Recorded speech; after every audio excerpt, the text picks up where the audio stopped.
આજનો આપણો વિષય છે અધ્યાય 3 ભગવદ ગીતાનો કર્મયોગ. વ્યામિશ્રેણે વાક્યેન બુદ્ધિ મોહસીવ મે તદે વદં નિશ્ચત્ય યેન શ્રેયો વ્યામિણ. આનાથી પહેલા અધ્યાયમાં ગીતાના ઉपोદ્ઘાત રૂપે સાંખ્યયોગ, બુદ્ધિયોગ, નિષ્કર્ષ, કર્મયોગ જેવા 9 દીક્ષિત જીવન માર્ગોનું નિરૂપણ કરવામાં આવ્યું છે. પરંતુ આ બધું અવ્યવસ્થિતપણે રજૂ થયું છે. કર્મ કરવા તથા તેને સમજવા માટે સુવ્યવસ્થિત રૂપરેખાની જરૂર હોય છે.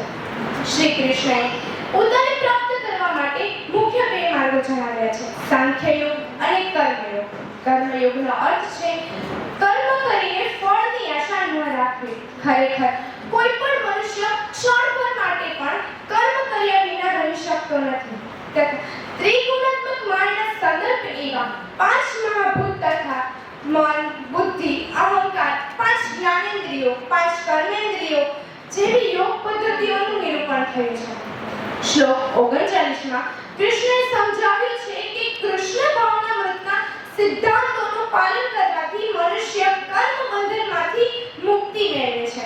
શ્રી કૃષ્ણએ અર્જુનને કહ્યું, હે પાર્થ, આ ત્રણેય લોકમાં ન તો કશું મારું કર્તવ્ય છે, ન કશું પ્રાપ્ત કરવા જેવી વસ્તુ અપ્રાપ્ય છે, છતાંય હું કર્મમાં જ વર્તું છું.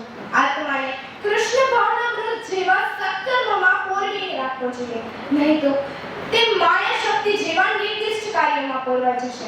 વાસ્તવમાં મનુષ્યને કોઈ કર્મ બાંધીને નથી રાખતું, પરંતુ કર્મથી જોડાયેલી આશા તેને બાંધીને રાખે છે. શ્રીમદ ભાગવતમ આનું સમર્થન કરે છે. An invaluable lesson from the Bhagavad Gita for your life. So, what is karma yoga? To be in yoga while you are doing your karma. So, what is yoga?